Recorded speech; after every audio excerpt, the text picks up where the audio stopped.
We have a special guest speaker here, Rabbi Mati Sofer. He's going to talk about his field of profession, which is kashrus. Okay, I'll just turn this machine off.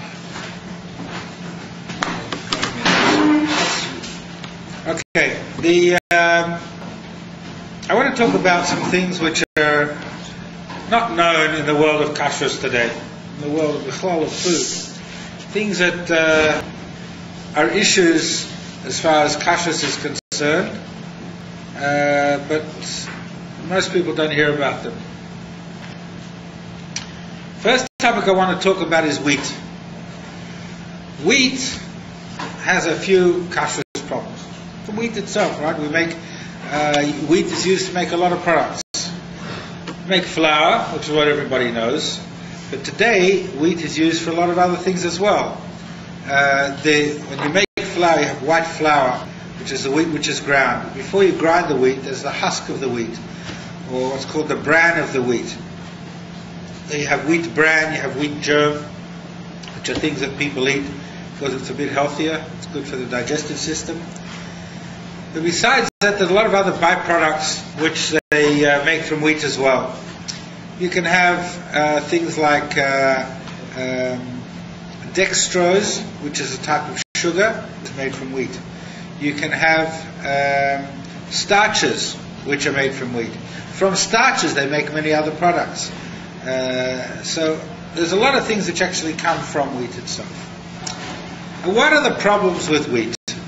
One of the first problems you have with wheat is the main problem that we deal with during the year is whether or not it is chodosh or yosher. The Torah tells us that you're not allowed to eat chodosh. What's chodosh? Chodosh is wheat. Basically, the Torah tells us that wheat which is grown after Pesach, it's sown after Pesach, you're not allowed to eat it until the omer is brought the next Pesach, which is basically the first day of Chol Hamoed Pesach. They brought the omer, which was a sacrifice brought in the Beis Hamikdash, and of barley, in fact. And that, once that sacrifice was brought in the Beis Hamikdash, then you can eat the wheat which had been planted after the previous Pesach. Now, wheat takes between 4 and 5 months to grow, depending where it is. And so you're talking about a problem of usually from Elul, from Rosh Chodesh Elul, usually until Pesach, is the problem of Chodesh, because by the time it's sown, until you can actually harvest it and eat it, you obviously can't eat it then. So any wheat that you have until then is not Chodesh. What is that wheat called? It's called Yosher. As soon as the omer was brought, all the wheat which existed in the world at that point of time is considered Yosher. And that you can eat. Now, you can eat that all the time. Once it's called Yosher, you can eat it any time. Now, there's been, in Europe, there were, let's say about 300-400 years ago, people didn't drink water. They wanted to have a drink, they'd drink beer. So you could all say, yeah, that's a great place to live, right? Well, not living in Europe. But they would drink beer because the water wasn't terribly healthy. So there was if you learn Gemara, you'll see on the side, it's the Hagoyes Habach. The Bach was a man by the name of Rabbi Yoel Sirkis, who wrote the Sefer called Bayis Chodosh, right? It's the Bach, and he was basically based in I think it was in Krakow. He was a big Talmid Chacham, and he had a big problem because people asked the question: we don't eat Chodosh, but maybe the wheat that's planted by a goy in Chutz La'aretz doesn't have the laws of Chodosh. Maybe it's only in Eretz Yisrael. And so he wrote a very long tshuva about this, and where he basically said that in Chutz La'aretz, the wheat of a goy is not so bad. In situations like that, you could eat it. The reason he did it was to allow them to be able to drink beer so that they could actually drink. The Alter Rebbe writes in Shulchan Aruch that although you can actually eat Chodosh of a goy in Chutz La'aretz, nevertheless, it's preferable that a Yireh Shamayim should be particular and not to eat it.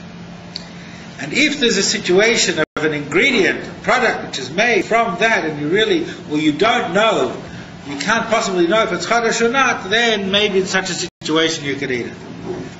Tzemach Tzedek writes a big tshuva also about the whole thing, and he also, in his whole tshuva, it's a very interesting tshuva where he justifies Dago Sabach, and he justifies that, what he's saying, and showing that in fact there's sources for what he's saying.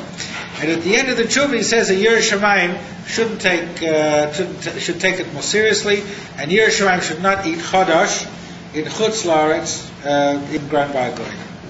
And that's it. Today in Eretz Yisrael, and also in a lot of places in America, you will see, in Eretz Yisrael we're very particular about it. We have total control of the wheat which is used in Eretz Yisrael. In America you'll see a lot of products that says without Chodosh problems, or no Chodosh, or something like that, or Yoshan, it might say on it. You'll see it on some product. Huh? Kemach Yoshan. There's all different things that they used to say. And you'll see that, and this is what it's all about. In Eretz Yisrael, all the wheat that comes into Eretz Yisrael is controlled by a simple fact that wheat coming here has to go to flour mills. Flour mills mill the flour and they have to sell it to bakeries. So all the bakeries that are under the hechsher of Rav Landau and the Eda Charedis, we control what comes in there. So we won't allow any wheat which is Chodosh to come in, only Yoshan. So by doing that, we work our way back, so no one is going to bring the flour mills won't grind wheat which is Chodosh, because they can't sell it to the bakeries. Right? And therefore they won't buy wheat which is Chodosh from the wheat importers, right? Because they can't use it. So therefore we have control of it all the way, and we actually do with the wheat importers to such an extent that in about a week and a half we're going to be sending mashgichim. A lot of the wheat coming to Israel comes from Russia. We send mashgichim to Russia to seal silos. We're going to do something like about 200,000 tons of wheat. It's going to be sealed over there in the space of about a week and a half. And in silos, we have mashgichim over there. What happens is the mashgichim go and they seal the wheat in the silos so that there's no way that anything can be put in or taken out without supervision. Then we have mashgichim living over there. They go whenever they want to remove wheat and send it to Eretz Yisrael. Mashgichim open it up, they send the wheat, it's all sealed all along the way, and then they seal up the silos, and then it comes over here, we have total control of what goes on. That's one problem of wheat. Another problem of wheat is Pesach. Now we know that sometimes you see in Eretz Yisrael, you see it written on the packages, Nitchan Achara Pesach. Wheat which is ground after Pesach. Why do they write this? Because they want to tell you that this wheat, right, was still wheat after Pesach, therefore it's not chometz, therefore when they grind it, it's not chometz she'ovar olav Pesach.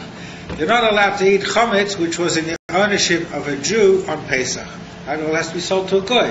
So this wheat was owned by a Jew. They didn't sell it. So they say, because of the fact that it was still wheat, right? Therefore it wasn't chometz. It's ground after Pesach. It wasn't chometz she'ovar ala Pesach, and therefore you can eat it. That's what they want to tell you. But there's a big problem with this.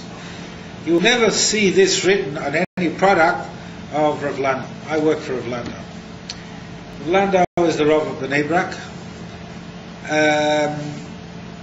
You'll never see this written on any of our products. The reason is a very simple thing. There is a concept, there's an idea when wheat is stored in a silo, they store wheat, what do? They harvest wheat, it's dried, it's a dried product, and then they put it in a big silo and they leave it there. Wheat can last 2-3 years. They put it in a silo. Now, as in most dried products, as they're very dry products, as they're moving along, they put on conveyor belts, they move it, they put it in the silo, there's a lot of dust which is created just from the physical moving of the wheat rubbing on conveyor belts and things like that, it's ground a little bit and dust is produced. That dust goes in the silo itself. One of the big problems they have with silos is what is called dust explosions. Now, dust explosions is a very interesting technical thing that happens. When you have dust can form what they call dust clouds. Inside the silo, there'll be a lot of dust coming together. Now, that dust, because the silo is something which is quite hot, usually it's outside, usually concrete, it can get quite hot over the period of time, especially in the summertime. Then, what happens is that as the dust heats up, there's oxygen there. If there is a source of fire in the area, it could be something like wiring, it could be friction, it could be static electricity which is produced. That can ignite this dust. The dust is flammable, it's dry wheat, it can burn easily, and that can burn. What it does is a spark touching those clouds of dust in there can, because it's in an enclosed area, right, with let's say oxygen closed in, obviously oxygen in a closed area with fire causes an explosion. Right? That's how explosions occur. Now what this does is it can be a small explosion, it can be a lot of explosions. It can be to such an extent that it can totally ruin a silo. There was when I studied these things, I found that there was a place in, I think in New Zealand, that they did this, here it is. There have been many dust explosions overseas. And one place in New Zealand called Masterton Plastics, 1965, killed 4 people. I mean, these are serious explosions. They're just caused by dust. This happens in wheat silos quite regularly. And when this happens, it can cause, not only will it cause damage to the silos, but it also causes damage to a lot of the wheat around it. Because the wheat, they want the wheat to be whole, nice looking wheat, because they want to use it sometimes to remove the grain, sometimes to flour, whatever it's going to do, they need a good grain of wheat. When they sell wheat, it's got to be good quality. People don't buy broken bits of wheat, they buy whole wheat. So if there's explosions in the silo, then also it causes a lot of problems, that it ruins, it blows up bits of wheat that are around, it breaks them up. So what do they do? How do they stop this happening? They have to remove the dust. One of the cheapest and most effective ways of removing the dust is, as it goes on the conveyor belt, they spray it with water. It goes on a conveyor belt, they spray it with water, the water removes the dust, turns it into a slurry underneath, and the wheat flows on. Then it goes through a dryer after a little while, and dries it a bit, and then it goes into the silo. What's our problem? Our problem is chametz. As soon as you have wet that wheat, right, if it remains, the water remains on that wheat for 18 minutes, it becomes chametz. The wheat does remain moist very often for 18 minutes. Therefore you have a big problem. This wheat that comes to Eretz Yisrael, right, is already chametz. It wasn't sold to a goy. It is clearly chametz she'omer alem Pesach. The silos themselves, the wheat companies are owned by goyim or by Jews? The what? Here the silos are owned by Jews. Over there it's owned by goyim, but when it arrives here, it's got to be here for a while. If it's straight after Pesach, right? I mean, wheat comes here all the time. It comes in boats, whatever. But also, when that happens, it depends when it was bought. It depends when it became into the ownership of a Jew. If a Jew paid for it, and they pay for it as it leaves the port over there, then it's his. Like we're doing in Russia, where we're sealing it there, the Jews over here are paying for it already. It's already owned by the Jew over here, even though it's sitting in a silo in Russia. Because they're not going to seal out wheat if it's not already sold. So therefore you have a problem with that. It's chametz she'omer alem Pesach. Yeah. theoretically, as long as the Jews that are buying the meat are religious, they're selling their chametz for Pesach anyways, right? Not necessarily. That's the point I'm making. Some of the wheat importers feel that they don't need to sell the chametz for Pesach because it's not chametz. They say it's wheat, it's not chametz. That's what I'm saying. So they say in those situations, anyone that's working with Rav Landau, for instance, we require them to sell all wheat before Pesach. All of the importers, all the those people who own silos, we require them to sell the wheat, and we follow it very carefully after Pesach. Someone who didn't sell their wheat before Pesach, we don't get their wheat. It won't come into any of our places because of this problem. So the wheat becomes chametz. So when you see something on the package that it's ground after Pesach, nitchanach achara Pesach, it's ridiculous because you're dealing with something which is already chametz. What's a heter? The what? It's not a heter. It's ignorance. It's not a heter. People don't realize that it's chametz. They think it's not. Something so when you buy something here and you see after Pesach, it says that be careful, make sure it's got a good hechsher. Don't just accept that. But that say the Charedis also requires, to the best of my knowledge, that the people who have wheat silos sell their wheat before Pesach. Will you make it when you get it? If it's yours once you get it in your hand, or only once you pay for it? Depends what the arrangement is. But you can do it now. Depends. I mean, look, it depends what your contract is. I mean, you can have when you sell your chametz to goy on Pesach, right? What do? We have a contract. It's sold. There is a deposit paid, where the money is transferred. A certain deposit is paid. Then the chametz belongs to the goy, right? It doesn't belong to us. It belongs to goy. What he has to do is he has to finish paying for it after Pesach. The agreement is such that it belongs to the goy, right? He's paid a deposit; it's his, and he has to pay for it after Pesach. If he doesn't pay after Pesach, then it reverts to become the possession of the Jew again. That's how the contract is made. So you don't have to pay all the money up front. You can do. There's also other ways of making a kinyan. You learn Gemara. You learn there's different ways of taking ownership of things. You can take ownership by pulling something. If it's in the ground, a field, you can take ownership by digging a hole into it. There's different ways of taking ownership of things, not necessarily just paying money. Okay, so that's one of the problems we have with wheat. Some of the things to think about. Now, another thing of interest. I had a situation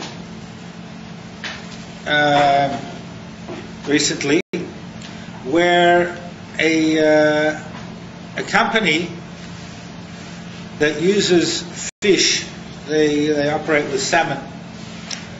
They bought salmon, and they use a lot of salmon. They use a lot of the stuff. They work with it. They bought salmon, and they decided that they wanted to get it to save themselves work. So what they did was they bought salmon without skin, without any skin attached, and they bought it and they want to work with it. The question is, could they do it or not? I mean, salmon, a piece of salmon you can recognize. It looks like a piece of salmon. What's the problem? Salmon doesn't look like a piece of flounder. It looks like a piece of salmon, right? You go to the store down here, the fish shop, you'll see salmon. You'll say that's salmon. You won't think it's something else because of its color, because of its shape. So they wanted to do that. So the problem was, could they do that? The halacha says that fish, if you have a piece of fish and you don't see it as a whole fish, as long as you have a piece of skin attached to the fish with scales on it, and you can see the scales on it, then you know it's a kosher fish. Why? What about the Torah tells us it has to have fins and scales? The Gemara explains that there's no fish that has scales that doesn't have fins as well. Any fish that has scales also has fins. Then the Gemara actually discusses it and says, so what do I need? Why does the Torah tell us I have to have fins and scales? Just tell me to have scales. Right? Why do I need fins and scales?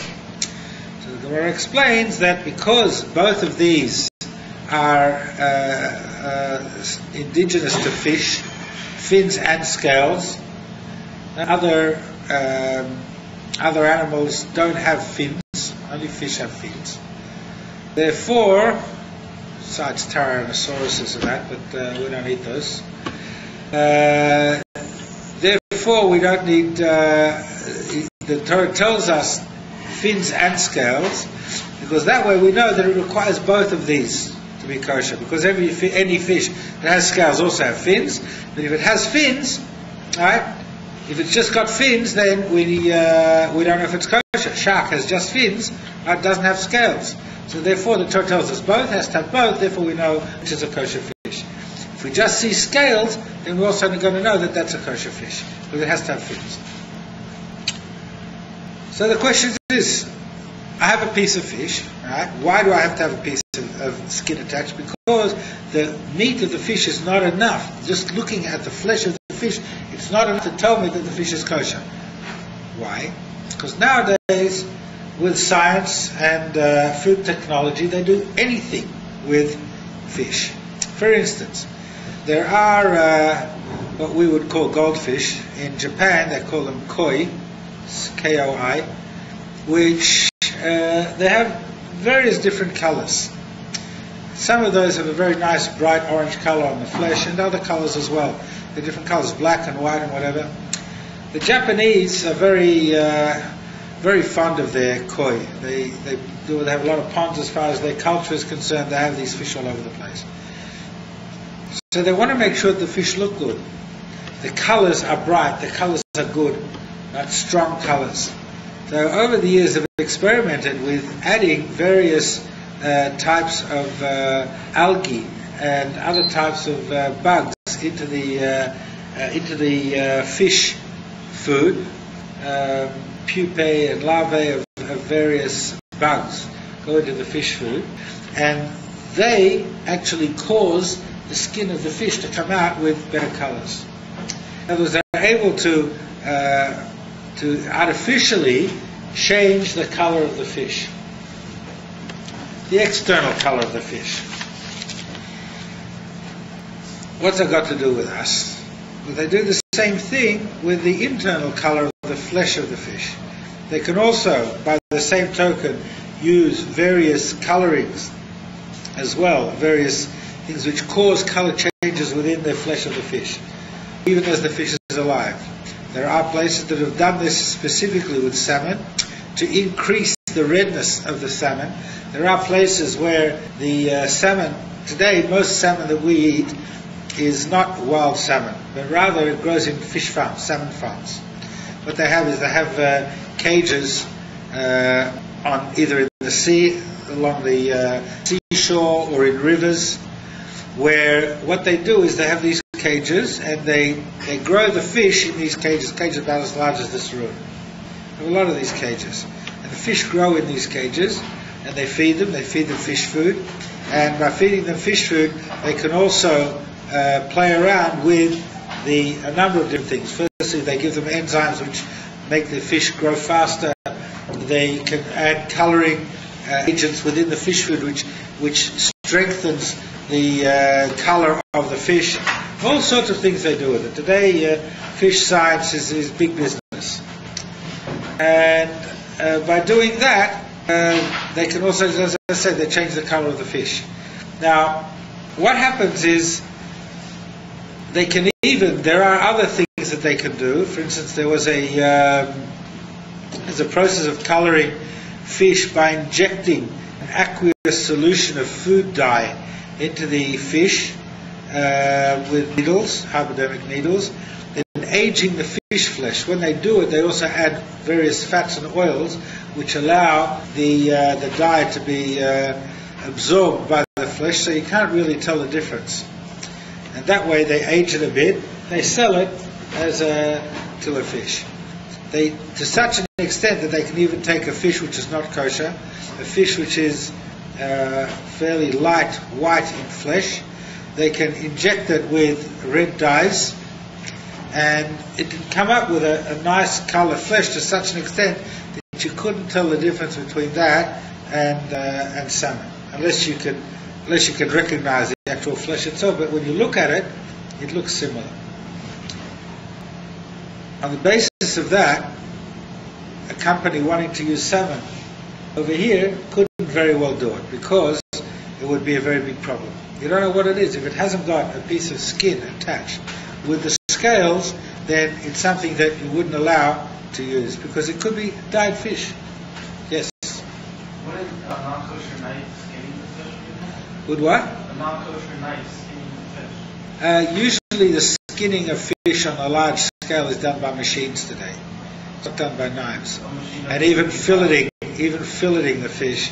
Usually, not always, but usually most of the plants that do it, like there's some fish which are processed on a very large scale. Salmon being one of them, herring being another one, mackerel. These are processed in large factories where essentially the fish goes in as a whole fish, one end, comes out filleted and skinned in the other end. That's how they work. These days they want to save manpower. It's not done by hand. In smaller plants they do it by hand.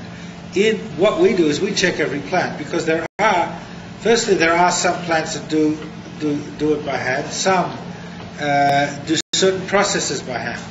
Some that want the fillet to be in a particular way, and therefore they might do it by hand. They produce a lot less than they could do on a machine.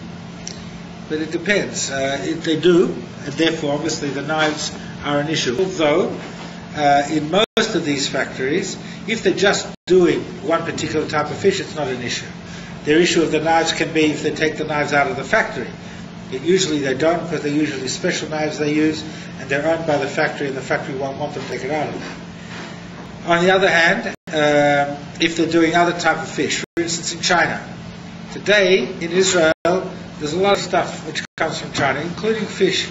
You can buy in Israel fillets of sole and fillets of what is called musht in Israel, which is a fish called tilapia, which is produced in China. They have huge farms over there. They grow these things, and they send it over here in fillets. It's usually filleted by machine, but there also they have factories that fillet it by hand. And today they could be doing tilapia, and tomorrow they might be doing a tray for fish. That can happen. In China, absolutely, anything goes over there, depending who's paying them. Therefore, you have to be very careful about it in a place like that. What we usually do if we're working in a place like that, if they're using knives, then we'll ask them to change the knives before we start production, or at least to kosher it if it's possible to kosher it. Usually, we ask them to change it. Yes. Is there a problem that the companies would try to fake the kind of fish that they give you? Like go to the trouble of dyeing a fish's color, skin color with pink, and selling it as salmon. If they can buy a fish, right, at $5 a kilo and sell it for $30 a kilo, no problem whatsoever. There's big business. You're talking here of large quantities, and if they can buy something cheap and it costs them, a few dollars to do it, it's worth their while. Do you know this fake fish with salmon is called? They can use all sorts.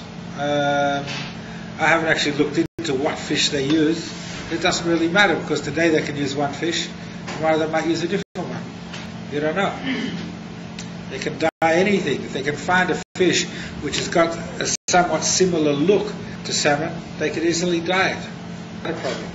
Therefore, you have to be careful about it. Shulchan Aruch, we always follow Shulchan Aruch very carefully. Shulchan Aruch says you need a piece of skin attached to the fish with scales on it. That's what you do, because things do change. And I can tell you by experience, when you follow the letter of the law of Shulchan Aruch, then it's much less of a possibility that mistakes will occur. A lot of mistakes occur today in kashrus, when people make up their own mind about things. They decide, look, today's different, and today there's so much more supervision on the way things are produced. There's government supervision and this supervision and health authority supervision, and by doing that, they say, I'll rely on that instead of Shulchan Aruch. That's where mistakes occur. That happens a lot. I can tell you, I see it all the time. Yes. How can they trick you by the colour? It's going to taste completely different. By the time you taste it, you've already paid for it. Once they can't sell to someone, it'll be over very quickly. Not necessarily. It depends what you're doing with it. You see, if they're using it, let's say they're selling it, they're turning it into a salad or something, a salmon salad or something like that. If you're eating it as a whole piece of fish, yes, there's less of a chance that they can get away with it. But salmon patties, things where they're actually doing another process to the fish, shouldn't be a problem whatsoever. And that's where they'll be able to sell it more. Yes. Well, what's that whole story with the king clip? King clip? Yeah. Which story? Because they claim that when it has scales, when it comes out, the scales fall off. The Gemara talks about fish where I don't think that's necessarily the question about it. The Gemara talks about that. The Gemara talks about fish that as long as it has scales when it's in the water, if the scales come off when they come out of the water, then it's a kosher fish. The determining factor is if it has scales when it's in the water.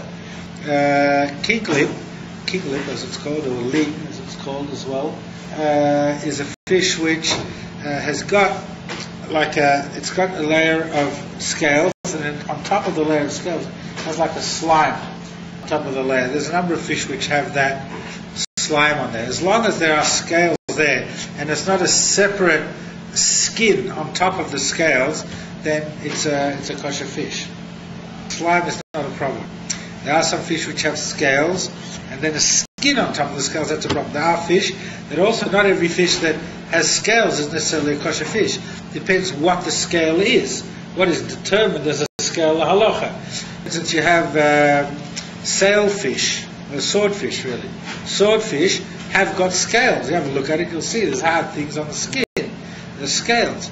But they're not scales according to halacha. Scales according to halacha are scales which are basically sitting in a pocket on the fish. So when you scale it, when you rub it, the scale will come off.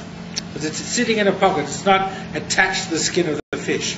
Those scales, there are scales which are attached to the skin of the fish, such that when you scale it, when you remove the scale, you will break the skin of the fish.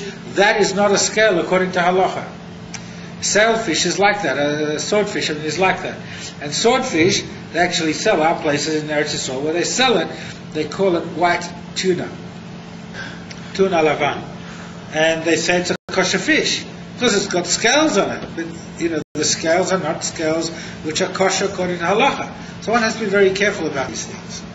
Fish is a very complex area, although you might think it's simple. Look, fish with fins and scales should be kosher, but today, how they fill it, because fish are prepared, all of these things come into play, and therefore it becomes a bit more of a complex issue. I had a story where a lady called me up Erev Rosh Hashanah about 2 years ago. She called me up and she said that her relatives came over to her house and they brought her some fish for Rosh Hashanah. So they cooked it all up and they had a great Rosh Hashanah meal. And then afterwards she started thinking that maybe there was a problem with it. So she called me up and she gave me the name of the fish and where she bought it. The place she bought it, the place they'd bought it, was a place that sells a lot of treif stuff. A number of supermarkets in Israel that sell treif. And they bought it there. Now, I checked up with her what it was. I got her to check where it came from, who was the importer of the fish. And she found me the name of the importer of the fish, and red lights started going off in front of my eyes. Because just a month previously, one of the companies under our hashgacha had asked me to check this particular importer. They wanted to buy fish from this importer that was importing fish from Burma. They wanted me to check it. So I checked and I found out that they have a number of factories, and in some of the factories they process non-kosher fish, some they process kosher fish. So I understood that they have a lot of non-kosher fish there. And this fish that this lady had came from this importer, and when I found out, so I realized that one has to be careful. I checked what it was, and it was in fact a catfish. There are very large catfish that come from Burma, and they're not kosher fish. It's kosher a treif fish. And this is what she had there. So not only had she not eaten kosher, but she had to kasher all of her kalim that had been used with the fish as well. You have to be careful. Not all fish that's bought in Eretz Yisrael is kosher fish. Yes? What is the maisa with tuna? It's a fish that swims in the sea. There are questions about tuna, yes. I was just in a tuna factory 2 weeks ago. We were looking at, I've been trying to get, Orlando until now has not had kosher tuna. Because basically two issues. When tuna is caught, tuna is a fish which eats other fish, and when they catch it, they usually catch it together with other fish. Most tuna, when it's caught, they catch it in a net and they dump it into a boat, and in the boat there's like a big pool of seawater, and they put 20% salt into this pool of water. By doing so, they can reduce the temperature to minus 20 degrees C. I don't know what that is in Fahrenheit for Americans. You just have to translate it yourself. It's extremely cold. Water freezes at 0 degrees C. Right, so this is minus 20. So they put the fish in there, and because 0 degrees is going to freeze it, so immediately freezes, and that way it stays in good condition until they take it to the factory. The problem is a simple one. If there are fish which are not kosher together with the tuna, then because it's in salt water, according to halacha, is known as davar harif, something which is sharp, something which burns. And something which is harif, and you put a liquid which is harif and you put something which is non-kosher and something which is kosher together, it's as if you have cooked it together. So it's as if these fish, if there's non-kosher fish and tuna, it's as if they've been cooked together in this water. So the tuna essentially become non-kosher. It's as if it's been cooked with non-kosher fish. Big one? Even though it's frozen. It's a very good question. I'll tell you something in a second. So, what happens is, on these boats, you don't know what's being caught. It could be that all of what's caught in the net is all kosher fish. It could be that you might have 10% non-kosher fish. You have no idea. Depends what type of fish the tuna, what school of fish the tuna was eating at the time it was being caught. And unless you had somebody on the boat, or even when they unload the boat, you have somebody who can see what they're unloading, there's no way you could know. Now these boats, what they do is they have, one of the reasons that they have the water in the boat is, one is in order to be able to freeze the fish so it remains in good condition. And secondly, when they move it to a mothership, and they do it by a big pipe, and they pump it out. They pump all the fish out to a mothership, so it goes with all the water. That way it pumps easily, can move the fish to the mothership very easily. Then the mothership also stays in a lot of water until it comes to the factory, and at the factory there are workers that go into the hold of the ship, they drain out the water, the workers go in there, they stack the fish, they put it into nets which are lifted by a crane out of the hold of the ship and onto trucks which take it to the factory. At that point where they're moving the fish into these nets, that's when they do the first sorting of the fish to know, they take out the fish which are not tuna. That's how it works. Now because nobody's on the boats, They don't know what's being caught, and nobody is really even on the boat where they're unloading the fish. The mashgichim, when they're producing the fish, are sitting in the factory, and they see what fish goes into the factory. They see there's only tuna coming into the factory, therefore they allow it. But it's a problem. It's a problem because of this. Rav Landau has never allowed tuna unless we know how the fish is being caught. This is one issue. The second issue, let me just finish. The second issue is the question of kashering the factory. The factories need to be kashered because the halacha is where you cook. There's a halacha called bishul akum.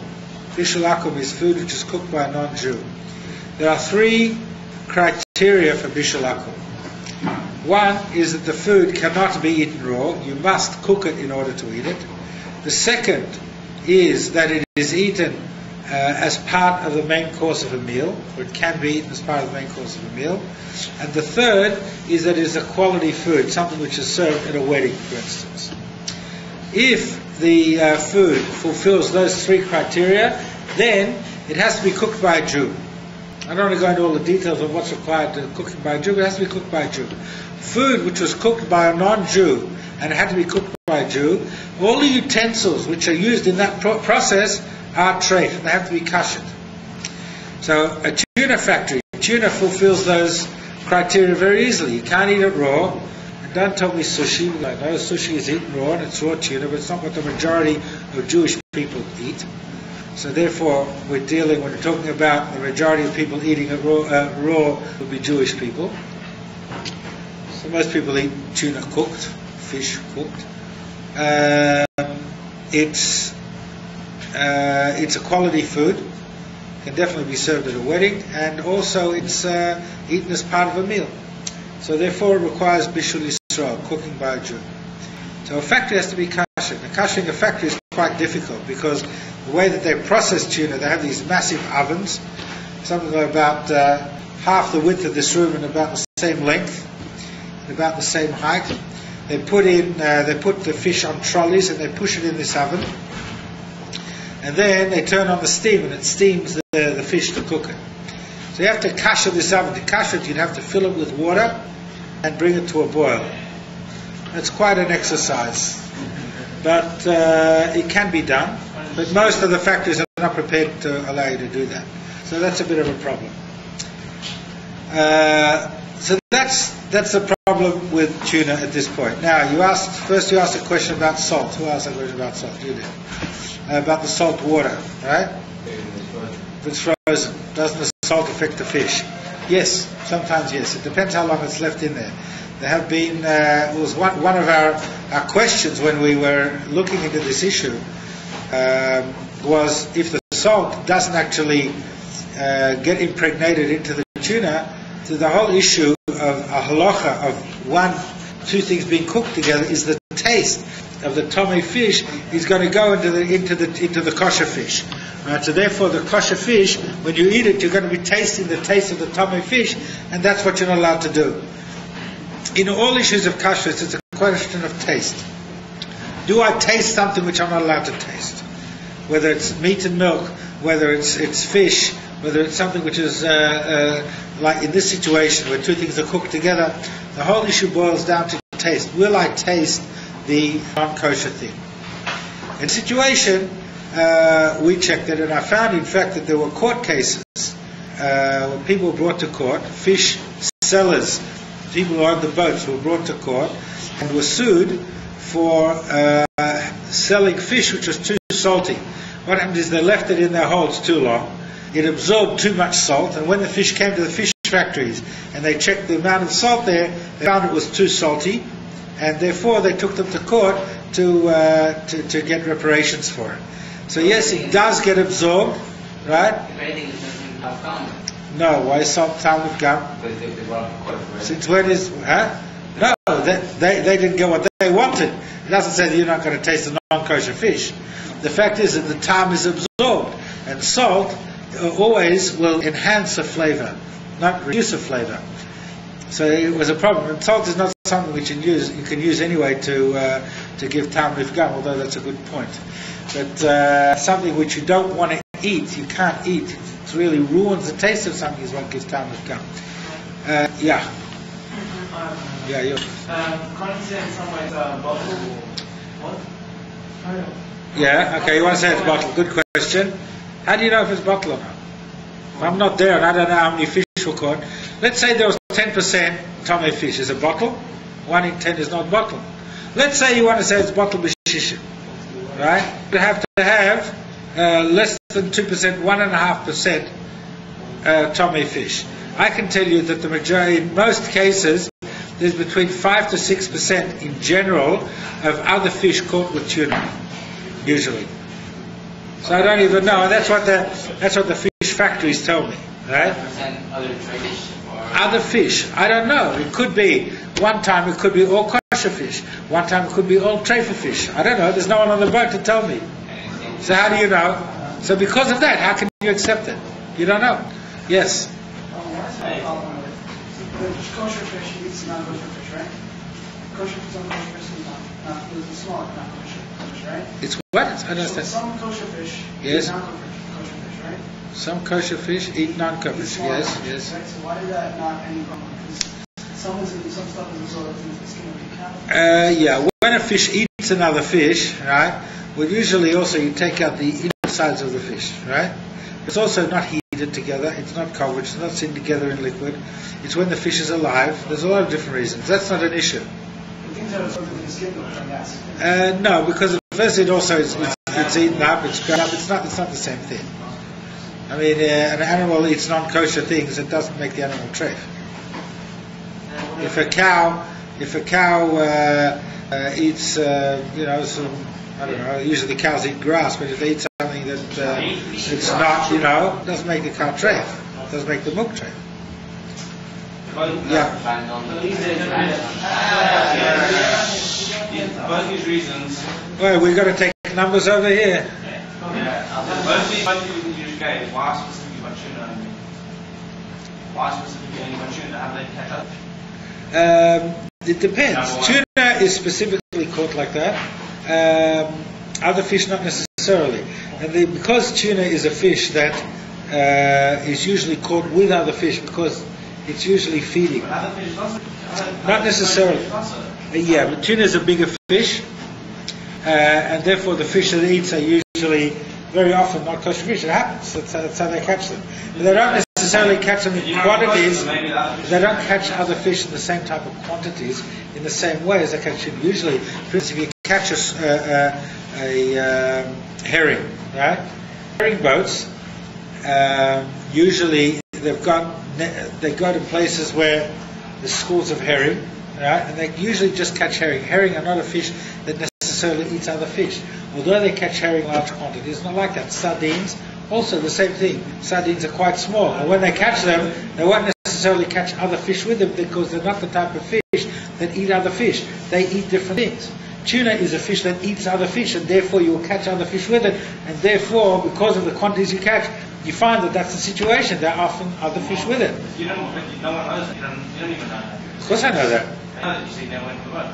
I didn't say I never went on a boat. I said that when they catch tuna, right, they don't have a mashgiach on the boat to check what's being caught. I have been on many boats, and I also studied the subject. Girls, listen, come here.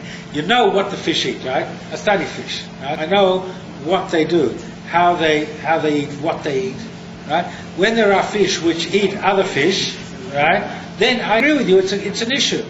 No. But if they're not eating other fish, if they eat algae, they eat plankton, they eat various other things, you don't have an issue. Because you won't catch them with other fish, unless you catch them with the other fish that are eating them. And tuna's the only fish that Commercially caught. Huh? When we in cans, what other things do you buy canned that are that fall into the same category? Tell me. Salmon? Salmon requires Bishul Yisrael also. Just out of interest. But salmon is not caught in the same way. They don't catch it wild. Salmon, as I said, salmon is farmed. It's not the same thing. The which? There is a problem with Bishul with salmon. Absolutely. Huh? There's no salmon under Ashkach with Bishul Yisrael. Yeah. Huh? Absolutely. Yes. Tuna nets. I've heard that there's a problem with dolphins in tuna in the past. The dolphins will be caught. Yeah. And the way that they try to get around it is by making it that's larger so the dolphins can get out. Today, what they do is that they don't make the nets larger. There are other ways of doing it. The nets that they use are called purse seine nets. A purse seine net is a net which is extremely large. And what they do is a boat sets out the net, like you have the mothership here. A small boat takes the net and starts moving it around. Moves in a huge circle around the school of tuna. Okay? The schools of tuna are found usually by helicopter. And the small boat goes and moves the net around the school of tuna. Then what happens is there are ropes on the bottom part of the net. The net sinks. Okay, the top is on top of the water and the bottom part sinks. It's got weights on it. There are ropes on the net which pull up via a crane on the boat. And by pulling up the net, it essentially closes the bottom of the net like a purse. That's why it's called a purse seine net. Now, then there are two ways of doing it. They can either, they bring depends what type of tuna they're catching. A small tuna, which are about this big, 3 to 4 kilos, which is what is used mainly in Thailand and the Philippines for canning. They catch smaller tuna. In other places, like a place I was just at now in Ecuador, I was there 2 weeks ago, they catch fairly large tuna. The tuna there are something like 100 kilos, 150 kilos of fish. Quite large, big things. Now what they do is in the smaller tuna, they pick up the whole net and they dump it into the hole. The large tuna, they don't do it like that because the net will break by the sheer weight of the amount of tuna in there. So what they do is they have a smaller net which they dip into the larger. They bring the large net around near the boat and they start to pull it in closer so that it concentrates the amount of tuna next to the boat. They dip the smaller net in and, let's say 1 ton at a time, they tip it into the hold. By doing that, what we're going to do, essentially, we're going to use that because the boats are owned by the company and they will require the captains of the boat, the workers on the boat, to sort the fish as the fish go into the hold. So they get rid of any fish which is not tuna, which is also within their interest because the big fish and a fish which is not tuna, they don't want taking up space in the hold. They want only tuna, big fish to be only tuna to be in there. Then, as the fish comes to the shore, as the boat comes to the shore, these boats come to the factories on the shore, got their own jetties. The boats come to their jetties and they empty them out over there. And we will have a mashgiach standing there seeing what fish comes out of the boat. So with that arrangement, we've basically covered ourselves without having to be on the fishing boat at the time. Because when they put the fish into the hold of the boat, then they can't take it out until they essentially come to the shore without ruining the tuna. They're not going to go and sort the tuna in the hold of the boat, right? And sort out any other fish. The mashgiach will be there and you'll see what's going on. That way we can do it. But that's how, in a situation like that, when they're catching large tuna, they can have dolphins. They can, because and unscrupulous companies that nobody watching them, yes, they would put the dolphins in as well. It's extra kilos, it's extra fish, what do you care?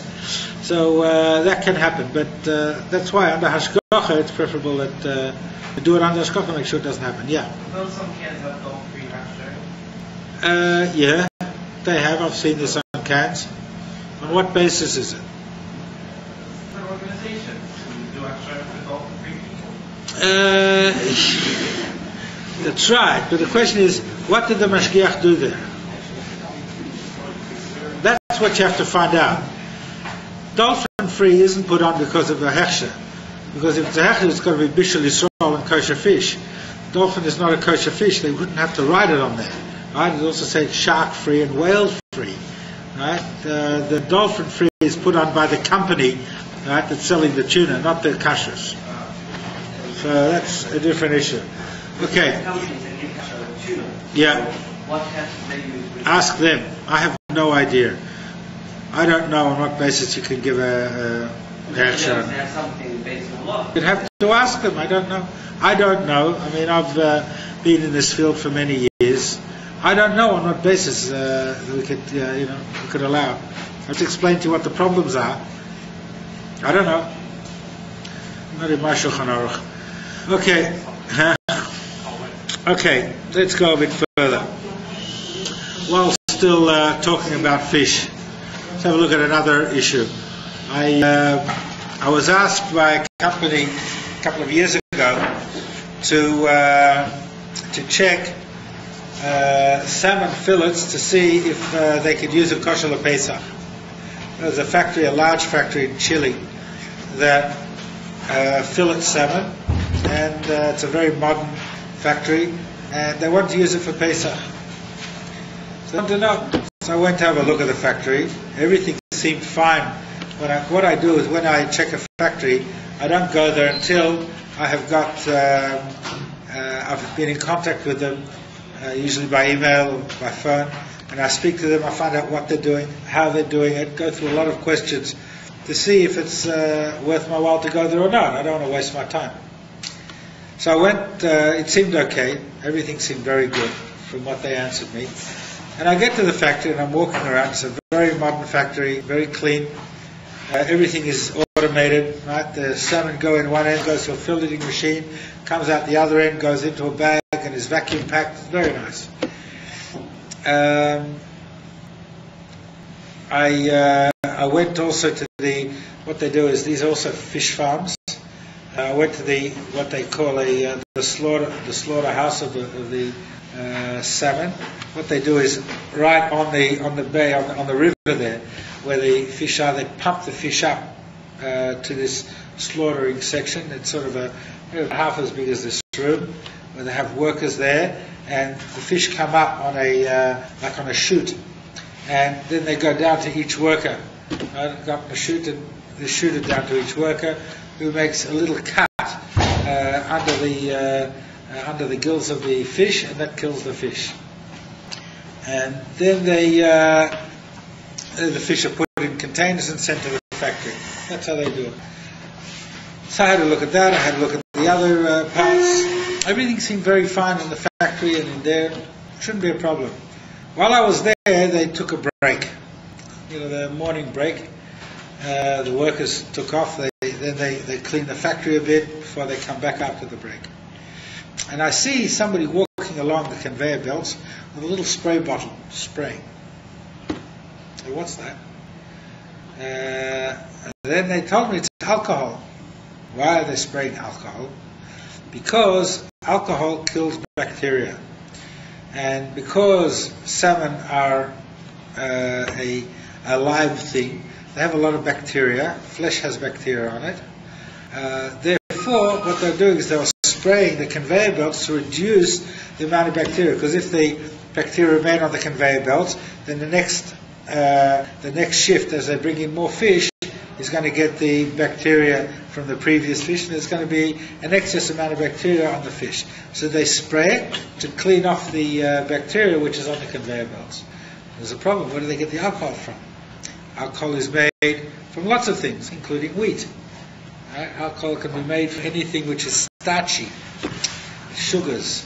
Alcohol is made by yeast. Yeast eat sugars found in various things. They can be either sugars like dextrose, fructose, or starches, and they convert they eat the sugars, and they produce alcohol and carbon dioxide. That is the work of yeast. That's what yeast does. Sometimes, for instance, when you're making wine or making other kinds of alcoholic drinks, you want the alcohol, you don't want the carbon dioxide. Right? So you have it in an open container, so the carbon dioxide is given off, and what is left is the alcohol. If you're making bread or cakes, you want the opposite. You don't want the alcohol, but you want the carbon dioxide, because that's what causes the bubbles inside the dough, which makes the dough rise. Right? So therefore, the smell, in fact the smell you have on freshly made dough, it's got a special smell to it. That's actually alcohol that you're smelling, alcohol on the dough. So the alcohol, if you want to have a farbrengen next Palestine, you sort of put lots of fresh dough on the table and everyone can eat that, you know, a big shikha. You could do that too if you really want. But on bread, when you're making bread, making dough, what happens is that when it goes into the oven, the alcohol will evaporate at 86 degrees. So you won't have a problem with that. That's why it doesn't remain there afterwards. Now, so again, the alcohol, we had to find out what's the source of the alcohol, where it came from. It could be also alcohol from yaisa, it could be made from wine. This was in Chile. Chile's close to Argentina, places over there that have quite a lot of wine. So again, we have to work out what it was. The bottom line is we didn't allow it for Pesach because of that. Because today they could get alcohol from one place, tomorrow from something else, so you don't know where it's coming from. So that is something that nobody would even dream of or even think of. But these sort of things happen. They want to do it for their own reasons. I was actually in a company in China just about 6 weeks ago. There I was checking out a production of strawberries for Pesach. They also do the same thing. Over there, because strawberries, frozen strawberries, they have frozen whole strawberries they use in food production. They also spray them with alcohol. They put it on their hands, they put it on the tables, because it's something which is grown, they're afraid of E. coli, which is a bacteria which comes from feces, usually. And they use it in manure, which is used to fertilize the crops.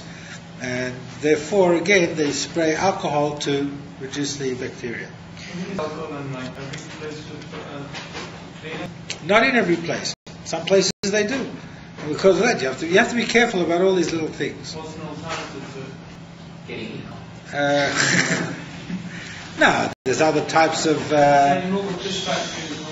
No, not necessarily. They can use water. They can use heat. They can use other types of cleaning chemicals, soaps, and various other things. Sure, absolutely. We don't take anything from a factory we didn't visit. Simple as that. Nothing under Vlandos actually comes from a place we didn't visit, and there's very good reasons for it. After I was in Ecuador in this tuna factory that I was just there, I went to Colombia. And I didn't bring home any vegetation. But I went to Colombia and I was looking at an oil factory over there. Now this oil factory, before I went there, I also checked it out. But you see, this is why we check things out. When I got there, firstly before I went there, I spoke to them, I knew all of their process, what they do, how they do it. Now they have a hechsher there. Not only that, the mashgiach who goes and checks out this factory lives 1 hour away in a town. There's a guy who lives there, from fellow in Colombia, and he checks out this factory. He's there once every week or two. For a well-known hechsher in the US. The company sent me a list of all the ingredients, all the products they use, and everything seemed okay. We could work with it. I got there, and I'm having a look at how the processes, how they work, and then I go and have a look at the storehouse of the ingredients, where they have all the ingredients. And as I'm looking through there, I see a carton of something which is called lactic acid. Lactic acid is usually made from milk. It can be made from soy, but most of the lactic acid in the world is made from milk. It's just sitting there inside the storehouse, inside the warehouse.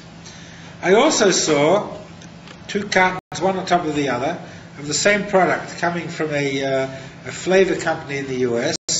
One of them they both had the same code. One of them, next to the code, was written the word kosher, and the other one did not have the word kosher written next to the code. What does it mean? It means that one was made in a kosher production, right, with a mashgiach, and the other one was not. These were both sitting in this plant, in the storehouse. What does it tell me? It tells me that the mashgiach who is checking this place wasn't doing his job properly. Because firstly, the lactic acid did not appear on the list of ingredients which I had. Right? Because had I seen it there, it would have straight away said, hey, what's this about? It wasn't on my list. And the other one, you had one kosher product and one not. So he hadn't been checking it properly. The end result is that we would not accept this company, because if the mashgiach is not doing his job properly and he's not checking what's going on, what ingredients are there, then tomorrow I also don't know what they're going to be doing. This is what I saw today, right? And then tomorrow could be something else, and then something else. It's obviously a thing which I can't rely on, even though the company has a hechsher and the mashgiach coming in regularly. But there's more to it than just, a kosher certificate or kosher symbol and something. We also have to know how things are done. Another thing that we have here in Eretz Yisrael is apples. Everyone eats apples, right? You'd think that apples are a nice fresh product that you shouldn't have any problem eating, right? Yes? Usually. Apples are processed products. How are apples processed? Huh? Yeah. They are? A lot of those they wash the chemicals. They what? To reduce color, they gas it. Not usually. Not in Eretz Yisrael. What they usually do, apples in themselves have got a natural wax on the outside of the apple. If you take an apple off a tree and you scrape it gently, you find that a wax comes off that apple. Now, what they do is, today you can buy apples are fruit which are usually grown in the winter. They're usually picked in the winter time, the beginning of winter, middle of winter. Today you can buy apples at the end of summer, right? How do you get apples at the end of summer? It's a winter fruit. Right? How does it last that long? They keep it under refrigeration. And in order to keep a fruit under refrigeration, you've got to protect it so it doesn't go rotten. The way they do it is they process it. They put it through a chemical bath which essentially removes the natural wax which is on the apple, and then they spray it with an artificial wax onto the apple, and it goes through an oven at about 35 degrees Celsius, not Fahrenheit, and that about 70, 80 degrees. Okay, so it goes through an oven about that temperature, and that bakes on this wax onto the apple. So what do they make this stuff from? When they're making a wax for an apple, right, one of the things they want to do is, apples sell better when they're shinier, and they polish nicely. Right? You'll see in a lot of stores they have one section, the better selling apples are nicely polished. Okay, and they put a bigger price on them. I don't know if there's any difference in the apple, but it's sold better like that. So what they do is they put in an ingredient or two into the wax, which will enable it to polish better. One of these ingredients they use is called shellac. Shellac is something which is produced by a beetle called the lac beetle. And the shellac is things that make things shiny. They use it in. They use it also in paint and in things, to polish tables and things like that. Shellac is used because that's what it does. They also use it in food. It's edible. But it's not kosher. It's made by a beetle. It's not kosher. They use this also in these in a lot of the waxes they use for apples. So it shines. Simple as that. So therefore we can't use that. There are also other ingredients. We've also seen at one stage we saw a place that wanted to use lactose, which is a sugar made from milk, in the wax. So again, it's wax that has to be made with a hechsher. In Eretz Yisrael, the apples which are grown in Eretz Yisrael use kosher waxes. All the waxes used here are kosher. Apples which come from Chutz La'aretz are not, the waxes that they use are usually not kosher. And that means that when you eat an apple from Chutz La'aretz, you have to peel it. Because the apple, on the peel of the apple is this wax. It's not kosher. You can't remove it. So that's another problem. So if you're buying an apple, you have to know where it comes from. Yes? When is that wax put on? Before the cooking the apple? Yeah, the heat, yeah. It goes through, the apples come from the orchard, they go into a bath to remove the natural wax, and then they get sprayed with this artificial wax from all sides. Right? Then it goes into the oven, which bakes the wax on. That's what protects the apple. That's why they can refrigerate it for up to 2 years. And that's the shiny, that's also the shiny. That will, in the wax, right, when they polish it up, it becomes shiny, yeah. How does it not cook with the tray from the outside? It's what? How come it's not cooked with the tray on the outside? On the white? It's not cooked because cooking also has a temperature, la halacha. A temperature for cooking is what is known yad soledes boy. Yad soledes boy technically means when your hand touches it, it'll bounce off. But that's not realistically correct. The temperature for yad soledes boy is 40 degrees Celsius, which is about 106 degrees Fahrenheit. It's not that hot. It's what we would call quite warm, or warm, not even quite warm. If you put your finger in water, which is 106 degrees, you'll barely feel it warm, because your body temperature is 98.6 degrees, right? So this is only a few degrees more than that, so you'll feel it just warm in your body.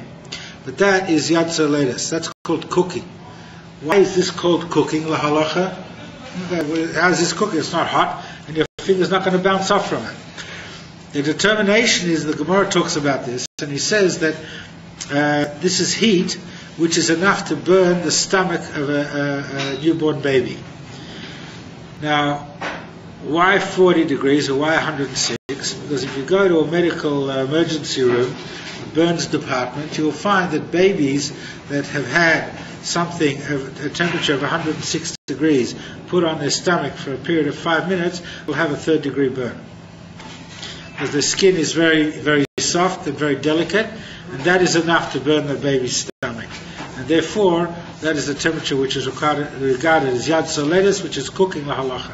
Now, the apples go in at 35 degrees, right, which is less than that. Therefore, there's not a problem with cooking. Yes. The what?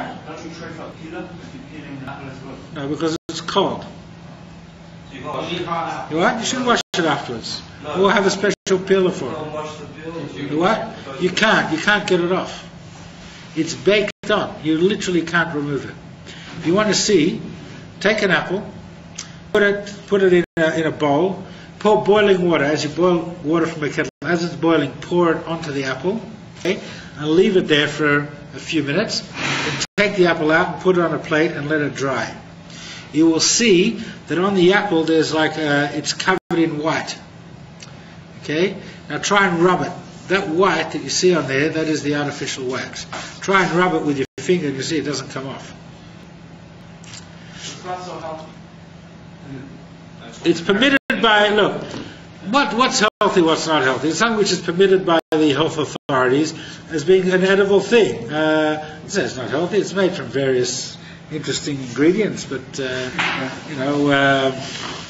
wouldn't sort of put it in my coffee or anything, but yeah. Are you saying that all apples and chutzlaras have to be peeled, or only ones that look shiny? No, all apples and chutzlaras. Unless it's coming off a tree that you know, almost always they go through this process. How does this affect your action? The what? How does this affect your action? Which action? Handle. What do you mean, how does it affect us? You guys We put notices up all over the place, peel your apples. Except in Bnei Brak, we make sure that there's one lot of apples, if there are any green apples, Granny Smith apples they're called, we ensure that they are wax-free. They only come from Eretz Yisrael and they're wax-free. So if you buy Granny Smith apples, you don't have to peel them. All other apples, because a lot of them, especially this year, they still come from chutzlaras because of Shemitah, we put signs up that people should peel them. Yes? With regards to pouring hot water on the apple, Yeah. wouldn't that make it also liquid because it's a trig thing on the outside? Put it on a paper plate. Put it on a plastic plate. I'm just saying, just to do that, just to test it out, to see what it looks like. So where do you know also peeling with the apple? When peeling it enough, you have to peel again on the When you pour the boiling water on it, it's not really that edible afterwards, not as a fresh apple. Also, I don't know, you can. I mean, you can peel it a bit more, but it should be enough to peel it. with regards to before you talked about smoking, steaming the fish. Yeah. What halachic form of cooking is that? Is it considered bishul? Bishul. Steam? Absolutely, it's bishul. Because it's No. rising. Good question, but it's bishul. And ma'ushan, smoking is when it talks about Halacha talks about two types of smoking. There's some which is just mu'ushan, which is not considered cooking, the halacha. Right? It doesn't come under the isur of bishul akum. That is called what's called cold smoking. Hot smoking, where you have heat together with the smoke, that is bishul halacha.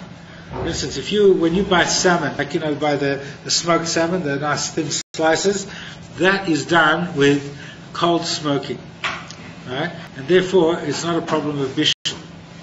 It doesn't require bishul yisrael. If you know that it comes from a factory which does not do hot smoked salmon, only does cold smoking salmon, and you know the fish is okay, there's not a problem to take it from there, because it's not bishul, even though it's now become edible. But if they do hot smoking in the same oven, then you have a problem, because it makes the oven treif. It has to be kosher before you do cold smoking. Yes? Are strawberries kosher? Are strawberries kosher? Strawberries are kosher, yes. But strawberries also have bugs on them. And you have to make sure that the bugs are being removed before you eat the strawberry. How do you do it? Firstly, when strawberries are picked, they have usually leaves on the top. So you remove the leaves, and that's where you'll find a lot of the bugs. But also the bugs on the outside of the strawberry. You should put it in soapy water for about 3 to 5 minutes. Then afterwards you rub it very well while holding it under cold water, a stream of cold water. If you rub it, they'll wash off the bugs, then you can eat it. Does it have to be hot water? Cold water. Does it have to be after you soak it in? No, just cold water. Cold water with soap. Why soap? The same way as you check leaves of lettuce and things like that. The reason you use soap is because the bugs which are on these vegetables and fruit and whatever, they've got a sticky substance on their feet, which allows them to adhere to the fruit or to the vegetable. And when you put soap, you put them in soap, the soap dissolves this sticky substance. And therefore, when you wash them under cold water, right, then it'll easily wash off as long as you rub it at the same time. Yes, let's go around this way. Yeah. Wasn't there a problem with the strawberries that there's like too many bugs and the normal method? Different people say different things. That's what I'm saying. The way, if you wash it properly like that, then you'll be able to remove the bugs. This is when I was in China checking these factories. I mean, what do they do over there? We're checking large quantities of strawberries. So what we did was we saw the process that they use to wash the strawberries.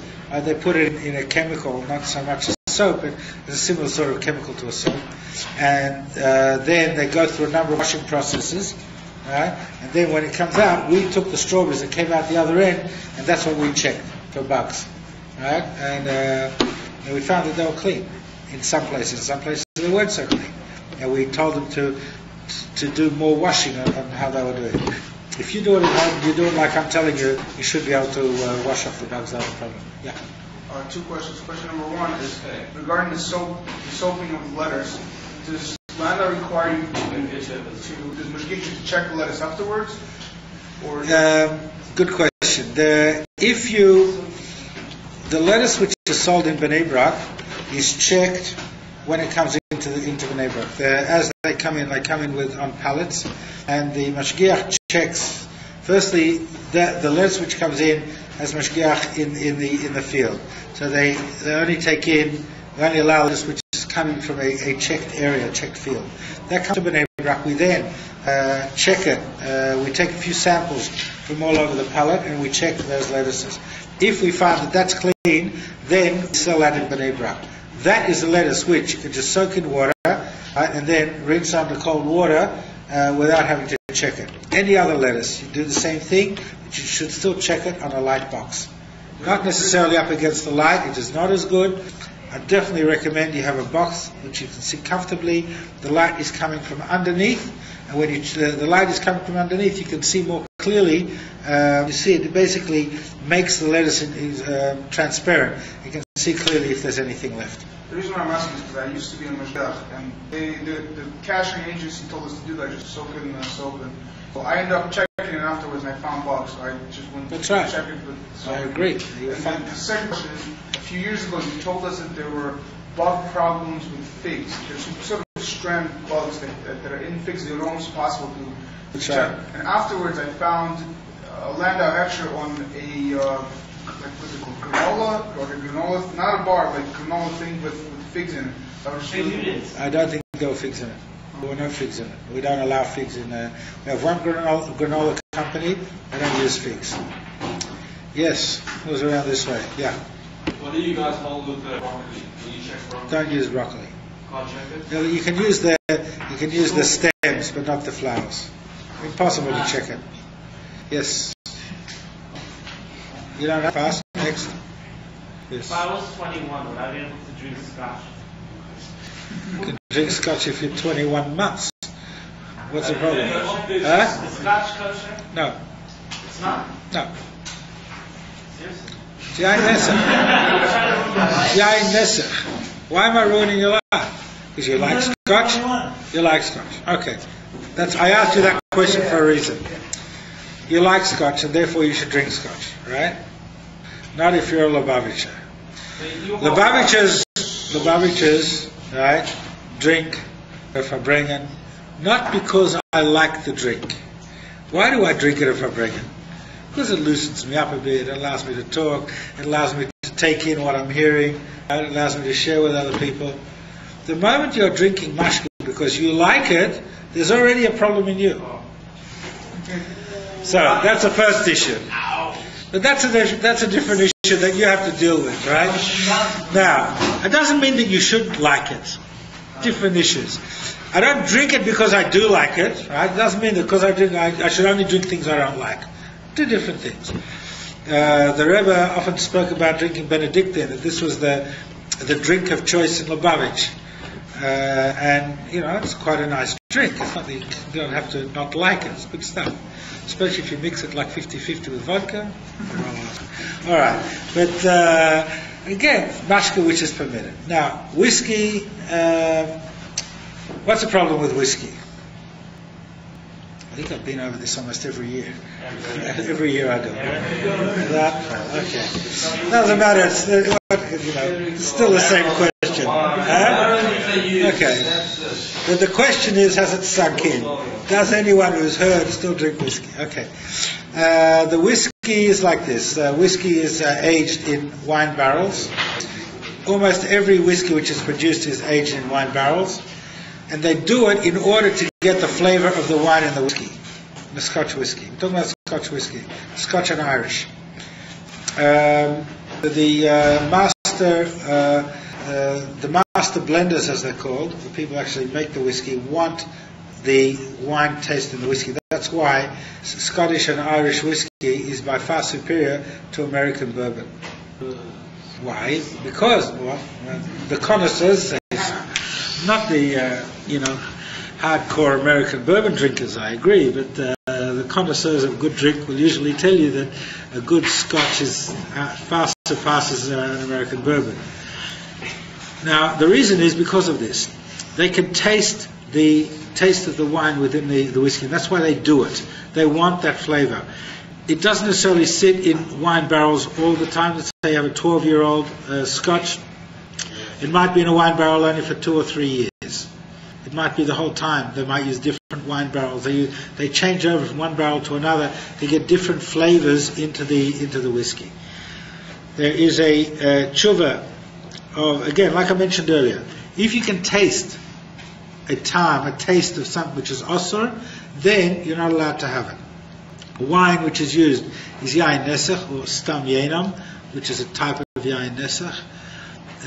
Therefore, that taste, because it's in the whiskey and you can taste it, therefore the whiskey becomes forbidden. That's the bottom line of it all. And even things where you go to Farbrengens and you'll see they've got Chivas Regal there. Chivas Regal is a Scotch whiskey and it is aged in wine barrels specifically for the taste of the wine, right? And it therefore is osur. Yes? I'm seeing whiskey has that action. Which? I'm seeing the whiskey has action.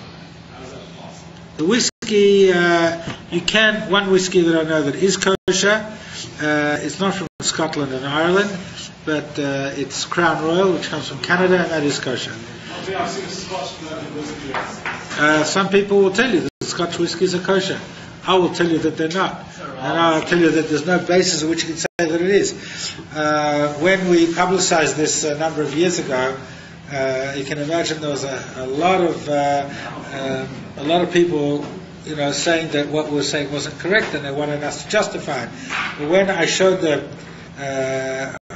people who really wanted to know the information that we had, they all agreed that we were correct, and it's not kosher. We're going around here. Let's all finish. Okay, let's go back this way. Yeah. If the girls were with kosher. If which kosher wine? Yeah. They'll be fine, but they don't do that. There aren't any that I know of. It's a good theory. If yes. Who's next? Yeah. Is there a size? Is there something like the smallest bug, like a certain? In what way? What do you mean? Yes, there are shiurim. Tiny bugs. A bug, yeah. The size of bugs, it depends very simply. Can you see it with a naked eye or not? If you can see something with a naked eye, and it is a bug, it's not kosher. If you can't see it, it's too small to be seen with a naked eye, then it's not considered a bug l'halacha. I mean, bacteria, right? They're essentially bugs, right? They can't be seen with a naked eye. You can't take one bacteria on a piece of paper and see it. It's too small. But if you can see a dot on a piece of paper, a small dot, right, and it's a bug, it is as much isser as eating a cockroach. Probably not as tasty. If you can't see with a naked eye, only with a magnifying glass, it's not a bug.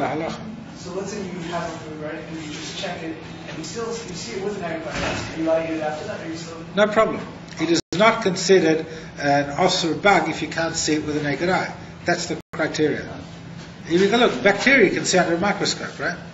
You can see it. That's what I'm saying. I can go and look at bacteria under a microscope. I can see it. But it doesn't have the issue because I can't see it with a naked eye. Regarding Scotch, I mean, we learn in halacha that if a taste has 60 against it, it's bottled. If it's what? If a taste has 60 against it, 60 parts to 1 part taste, it's bottled. Why is it here? Is it like about 30 parts? When you're talking about 60 parts against it, what does that mean? It means that if you have a bit of milk that falls into a pot of meat, right, then halacha tells you that if there's 60 parts meat to that drop of milk, then it becomes a bottle, and you can eat the meat. Why? Because you won't be able to taste the milk. The whole thing boils down to taste. So if you can taste it, if you could taste the milk even in that situation, you wouldn't be able to eat it. The situation is more than that. Today, there are flavoring ingredients, right, that are very, very strong. You put in, 0.5% of a flavoring ingredient, and it can give a strong flavor to a particular food. Does that mean that it's bottled? 0.5%, right? Yeah. It's not. It's not. Why? Because I can taste it. Because I can taste it, it's not bottled by definition. It's only bottled if I can't taste it. If I can taste it, the 1 in 60 rule doesn't apply. Maybe even 1 in 1,000. 1 part in 1,000, and I can taste it, it's not bottled. Because by definition, it's not bottled. The whole point of 1 in 60 is, how do I quantify what is bottled or not? If it's 1 in 50, I might not be able to taste it, because my taste buds aren't as good, or because it might be even a weak flavor. Right? But it's still considered bottled. But if it's 1 in 60, it is considered bottled la halacha. He says it's based on somebody's taste buds. It's not based on your own. It's not based on your own. Correct. Who's it based on? Who's it based on? The Rabbanim. We decided.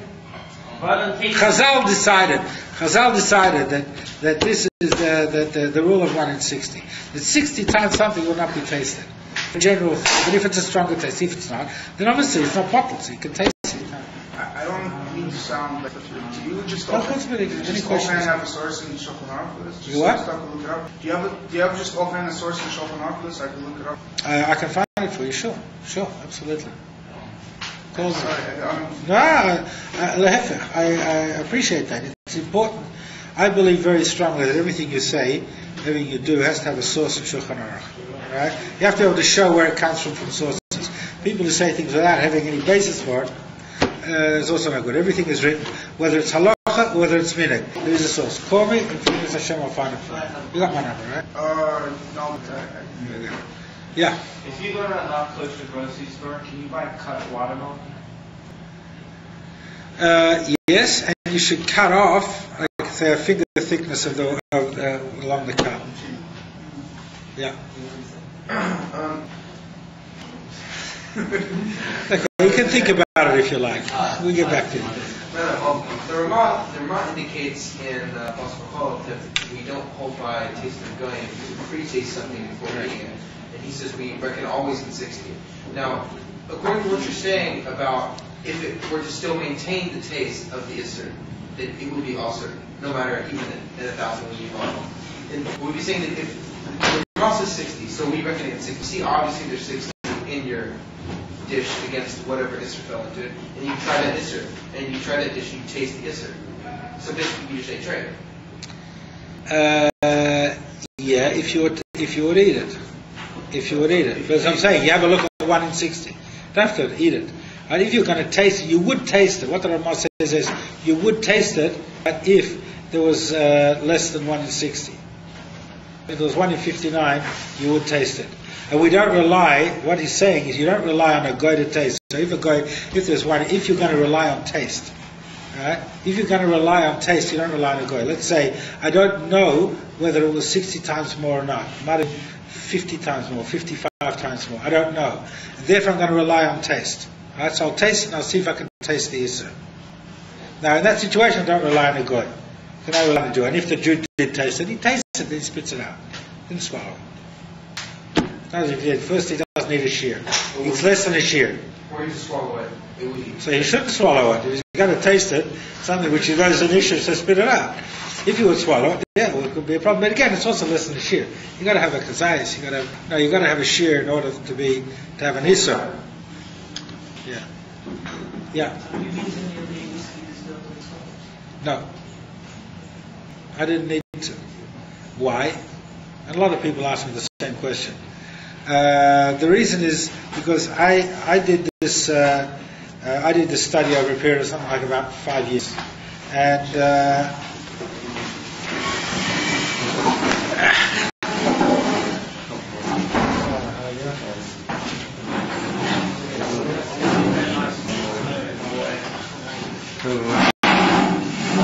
perform a rather difficult task. But for a few minutes, complete.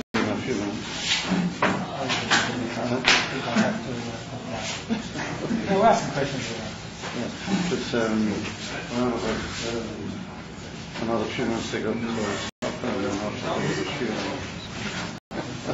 Solomon says,